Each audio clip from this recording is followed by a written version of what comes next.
வணக்கம் நண்பர்களே, இது உங்கள் கதை சொல்லும் கதை யூடியூப் சேனல். உங்கள் மனதில் கேட்கும் குரல். இன்னைக்கு கதைக்குள்ள போகலாமா? இந்த கதையின் தலைப்பு மாய நிழல்கள், பாகம் 3. அந்த நிழல் சிறுமி.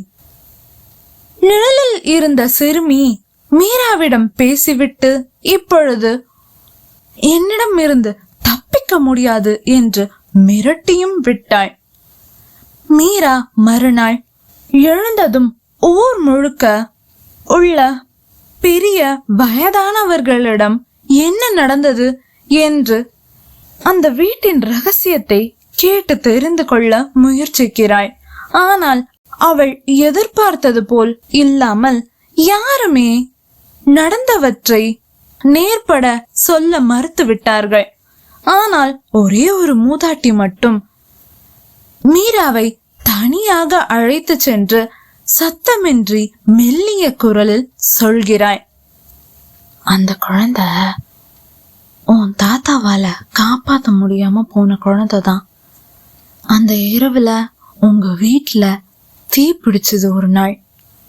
அதுல அந்த குழந்தை ஒரு குதிரை பொம்மை மேல உட்காந்து விளையாடிக்கிட்டு இருந்த மாதிரியே அப்படியே தீயில கருகி இறந்து போயிடுச்சு. ஆனா அவ உயிர் போனாலும் அவளோட ஆத்மா இன்னும் இந்த நாள் வர அங்கேயேதான் இருக்கு. எல்லாரும் அந்த குழந்தைய பத்தி பேசினா அந்த நாள் இரவு பேசுறவங்களோட வீட்டுல அவ ரைம்ஸ் சொல்ற மாதிரி அவளோட குரல் கேக்குதுன்னா நீ எவ்வளவு கேட்டும் இங்க யாருமே வாயே திறக்கல. ஆனா இதுதாம்மா உண்மை. நீயும் அந்த வீட்டுல இருக்காத. எவ்வளவு சீக்கிரம் முடியுமோ இங்கிருந்து போயிரு. உன் வீட்டுக்கே போயிரு. அம்மா அப்பா கூடவே போயிரு. இந்த வீடு போனா போகுது. நீ நினைக்கிற மாதிரி இந்த வீட்டெல்லாம் யாரும் வாங்கவும் மாட்டாங்க. உன்னால விற்கவும் முடியாது. சொன்னா கேளு பாப்பா. இதுக்கு மேல அங்க இருக்காத. நீ 2 நாள் அந்த வீட்டுல இருந்ததே பெரிய விஷயம். போயிரு, இங்கிருந்து போயிரு என்று சொல்லிக்கொண்டே அந்த மூதாட்டி அவளின் வீட்டிற்குள் சென்று கதவை தாளிட்டு கொண்டாள். பாட்டி பாட்டி, ஐயோ பாப்பா இறந்து போயிடுச்சு. ஆனா அந்த பாப்பா யாரு? யாராவது சொல்றாங்களா? சே என்று சலிப்புடன் மீரா வேறு வழியே இல்லாமல் மீண்டும் தாத்தாவின் வீட்டிற்கே திரும்பி வருகிறாள். மீண்டும் அந்த வெல்வெட் துணி சுற்றப்பட்டிருந்த டைரியை முழுதாய் படிக்கிறாள். அதில் தாத்தா குற்ற உணர்ச்சியுடன் தான் மீதி இருந்த பாதி பக்கங்களில் முழுவதும் பல விஷயங்கள் எழுதியிருந்தார். அதில் ஒரு விஷயம் மீராவின் கவனத்தை ஈர்த்தது. அது அந்த குழந்தையை பற்றிய விஷயம்தான். அவ என் சொந்த பொண்ணும் பேத்திய கூட இல்ல. ஆனாலும் ஏன் பொறுப்புல அவங்க அம்மா என்னை நம்பி கொடுத்துட்டு போன குழந்தை. நான் எவ்வளவோ முயற்சி பண்ணேன். நான் எங்கெங்கயோ ஓடி பார்த்தேன். என்னென்னமோ செஞ்சு பார்த்தேன். ஆனா அவ கடைசியா என்னை விட்டு போயிட்டா. ஆனா அவ போயும் அவளோட இந்த மழல பேச்சும் சிரிப்பும் இந்த வீட்டுல நிறைஞ்சு இருக்கு. அத கேக்குற ஒவ்வொரு நொடியும் அவளை காப்பாத்த முடியலையேன்னு குற்ற உணர்ச்சி என்ன மெதுவா கொல்லுது. எனக்கு என்ன பண்றதுன்னே தெரியல.